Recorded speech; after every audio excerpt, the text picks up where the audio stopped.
ದಿಗೋಗೋಣ. ಪಾಕಿಸ್ತಾನ ಅಫ್ಘಾನಿಸ್ತಾನಗಳ ಮಧ್ಯೆ ಯುದ್ಧ ಅಂದರೆ ಅಧಿಕೃತವಾಗಿ ಪಾಕಿಸ್ತಾನದ ರಕ್ಷಣಾ ಸಚಿವರೇ ಘೋಷಣೆ ಮಾಡಿದರು, ನಮ್ಮಿಬ್ಬರ ಮಧ್ಯದಲ್ಲಿ ಯುದ್ಧ ಶುರುವಾಗಿದೆ ಅಂತ. ಅಫ್ಘಾನಿಸ್ತಾನ ಪಾಕಿಸ್ತಾನದ ಸೇನಾ ನೆಲೆಗಳನ್ನು ಒಂದು ತಾಲಿಬಾನಿಗಳ ಮೂಲಕ ವಶಪಡಿಸಿಕೊಂಡಿದೆ. 15 ಸೇನಾ ನೆಲೆಗಳ ಏನು ಈ ಬಾರ್ಡರ್ ಪೋಸ್ಟ್ಗಳು ಅಂತೀವಲ್ಲ, ಅವುಗಳ ಮೇಲೆ ಹಿಡಿತ ಸಾಧಿಸಿಕೊಂಡಿದೆ ಅಫ್ಘಾನಿಸ್ತಾನ. ಎಲ್ಲಿ ತನಕ ಅಬೋಟಾಬಾದ್ ತನಕ ತಾಲಿಬಾನಿಗಳು ಕಳಿಸಿದ ಆರ್ಮ್ಡ್ ಡ್ರೋನ್ಗಳ ಬಂದು ಬಾಂಬ್ ಸುರಿಸ್ತಾ ಇದ್ದಾವೆ. ಇನ್ನೊಂದು ಕಡೆ ಪಾಕಿಸ್ತಾನ ಅಫ್ಘಾನಿಸ್ತಾನದೊಳಗೆ F-16 ಯುದ್ಧ ವಿಮಾನಗಳನ್ನೇ ನುಗ್ಗಿಸಿದೆ. ಅಷ್ಟು ಸೀರಿಯಸ್ ಆಗಿದೆ ಯುದ್ಧ. ಕಾಬೂಲ್ ಮೇಲೆ, ಕಂದಹಾರ್ ಮೇಲೆ ಪಾಕಿಸ್ತಾನದ ಯುದ್ಧ ವಿಮಾನಗಳು ಹೋಗಿ ಬಾಂಬ್ ಸುರಿಸಿ ಬಂದಿದ್ದಾವೆ.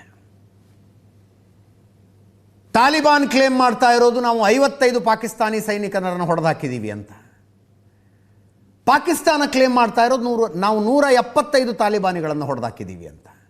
ಈ ಮಧ್ಯದಲ್ಲಿ ಇದೊಂದು ವಿಡಿಯೋ ರಿಲೀಸ್ ಆಯಿತು, ಪಾಕಿಸ್ತಾನದ F-16 ಅನ್ನು ಅಫ್ಘಾನಿಸ್ತಾನದವ್ರು ಹೊಡೆದಾಕಿದ್ದಾರೆ ಅಂತ.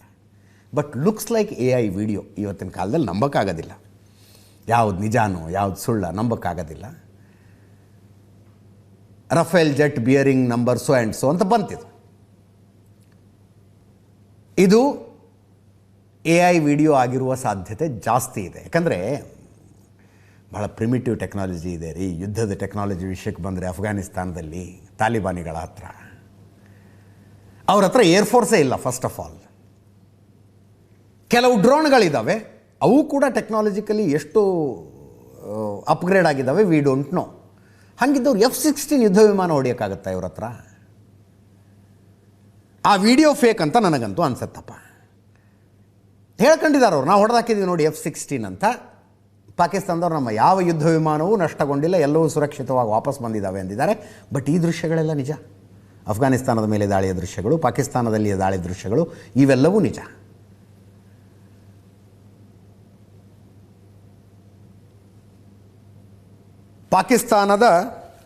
ಪಾಕಿಸ್ತಾನ ಗಜಬ್ ಲಿಲ್ ಹಕ್ ಅನ್ನುವಂಥ ಆಪರೇಷನ್ ಅನ್ನು ಶುರು ಮಾಡಿದೆ ಅಫ್ಘಾನಿಸ್ತಾನದ ಮೇಲೆ. ಗಜಬ್ ಲಿಲ್ ಹಕ್. ಶಹಬಾಜ್ ಶರೀಫ್ ಪಾಕಿಸ್ತಾನದ ಪ್ರಧಾನಿ ಯಾವುದೇ ರಾಜಿ ಇಲ್ಲದೆ ಯುದ್ಧ ಮಾಡ್ತೀವಿ ಅಂತಿದ್ದಾರೆ. ದೇಶದ ಜನ ಸುರಕ್ಷತೆ, ಸಾರ್ವಭೌಮತ್ವದ ಭದ್ರತೆಗೆ ನಾವು ಸಿದ್ಧ. ನಮ್ಮ ಪಡೆಗಳು ಯಾವುದೇ ಆಕ್ರಮಣ ಹತ್ತಿಕ್ಕೊಳ್ಳೋದಕ್ಕೆ ತಯಾರಾಗಿದ್ದಾವೆ. ತಾಯ್ನಾಡಿನ ರಕ್ಷಣೆಯಲ್ಲಿ ಯಾವುದೇ ರಾಜಿ ಇಲ್ಲ ಅಂತ ಖ್ವಾಜಾ ಆಸಿಫ್ ಪಾಕಿಸ್ತಾನದ ರಕ್ಷಣಾ ಸಚಿವರು ಅಧಿಕೃತವಾಗಿ ಹೇಳಿದ್ರು, ನಮ್ಮಿಬ್ಬರ ಮಧ್ಯೆ ಯುದ್ಧ ಶುರುವಾಗಿದೆ ಅಂತ. ಭಾರತ ಅಫ್ಘಾನಿಸ್ತಾನದ ಮೇಲೆ ಪಾಕಿಸ್ತಾನ ನಡೆಸ್ತಾ ಇರುವ ದಾಳಿಯನ್ನು ಖಂಡಿಸಿದೆ. ಅಫ್ಘಾನಿಸ್ತಾನದ ಸಾರ್ವಭೌಮತೆಯನ್ನು ಪಾಕಿಸ್ತಾನ ಗೌರವಿಸಬೇಕು ಅಂತ ಹೇಳ್ತಾ ಇದೆ. ರಣಧೀರ್ ಜೈಸ್ವಾಲ್ ಭಾರತ ವಿದೇಶಾಂಗ ಸಚಿವಾಲಯದಿಂದ ಅಧಿಕೃತ ಹೇಳಿಕೆಯನ್ನು ಬಿಡುಗಡೆ ಮಾಡಿದ್ದಾರೆ. ಇದು ಯಾಕೆ ಗದ್ದಲ ಈಗಿಂದಲ್ಲ. ಇತಿಹಾಸ ನೋಡೋದಕ್ಕೆ ಹೋದರೆ 1893ರಿಂದ ಇಬ್ಬರ ಮಧ್ಯದಲ್ಲಿ ತಿಕ್ಕಾಟ ಇದೆ. 1893 ನೀಡ್ಲೆಸ್ ಟು ಸೇ ಬ್ರಿಟಿಷರ ಆಳ್ತಾ ಇದ್ದ ಕಾಲ. ಅಫ್ಘಾನಿಸ್ತಾನ ಮತ್ತು ಪಾಕಿಸ್ತಾನದ ಗಡಿ ಯಾವುದು ಅನ್ನುವ ತಿಕ್ಕಾಟ ಇದೆ. 2640 ಕಿಲೋಮೀಟರ್ ಅಫ್ಘಾನಿಸ್ತಾನ ಮತ್ತು ಪಾಕಿಸ್ತಾನದ ಮಧ್ಯದಲ್ಲಿರುವ ಗಡಿ. ಅದನ್ನು ಡ್ಯೂರಾಂಡ್ ಲೈನ್ ಅಂತ ಕರೀತಾರೆ, ಡ್ಯೂರಾಂಡ್ ರೇಖೆ ಅಂತ ಕರೀತಾರೆ.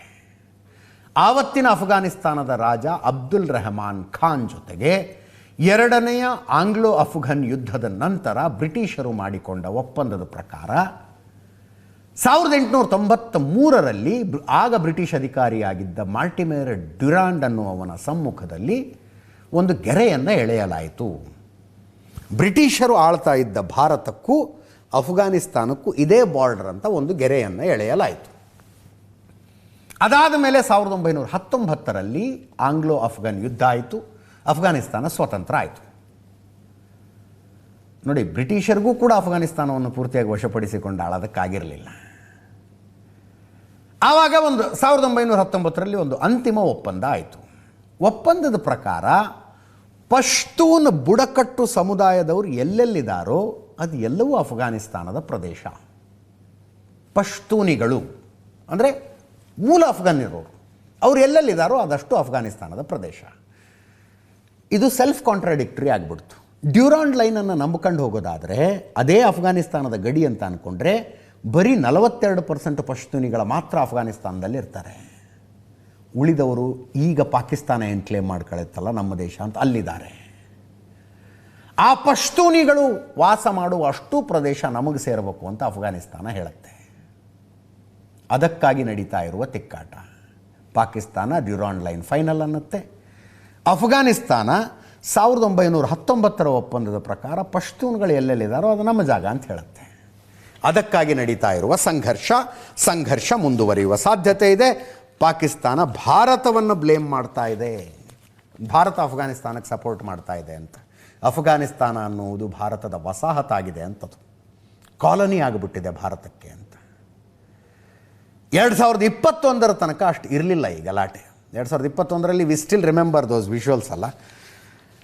ನ್ಯಾಟೋ ಪಡೆಗಳು ಅಫ್ಘಾನಿಸ್ತಾನದಿಂದ ಹೊರಟು ಹೋದವು, ಗಂಟು ಮೂಟೆ ಕಟ್ಕೊಂಡು ಹೋದವು. ವಾಪಸ್ ಇಡೀ ಅಫ್ಘಾನಿಸ್ತಾನ ತಾಲಿಬಾನಿಗಳ ಕೈಗೆ ಸಿಕ್ತು. ಅದಾದ ನಂತರ ತಾಲಿಬಾನ್ ಪಾಕಿಸ್ತಾನದಲ್ಲಿರೋ ನಮ್ಮ ಜಾಗ ವಾಪಸ್ ಬರಬೇಕು ಅಂತ ಶುರು ಮಾಡ್ಕೊಳ್ತು. 2023-24 ಆವಾಗಿನಿಂದ ಪಾಕಿಸ್ತಾನದ ಗಡಿಯೊಳಗೆ ನುಗ್ಗೋದು, ಒಂದಷ್ಟು ಸೈನಿಕರನ್ನ ಕೊಂದು ಹೋಗೋದು ನಡೀತಾನೇ ಇದೆ. ಈಗ ಫುಲ್ ಫ್ಲೆಡ್ಜ್ಡ್ ವಾರ್ ಲೆವೆಲ್ಗೆ ಇದು ಬಂದಿದೆ. ನೋಡೋಣ ಏನೇನಾಗುತ್ತೆ. ಇದರೊಂದಿಗೆ ಇವತ್ತಿನ ನ್ಯೂಸ್ ಅವರು ಮುಗಿಸ್ತಾ ಇದ್ದೀನಿ. ನೇರ ದಿಟ್ಟ ನಿರಂತರ ಸುದ್ದಿಗಾಗಿ ನೋಡ್ತಾ ಇರಿ ಏಷ್ಯಾನೆಟ್ ಸುವರ್ಣ ನ್ಯೂಸ್.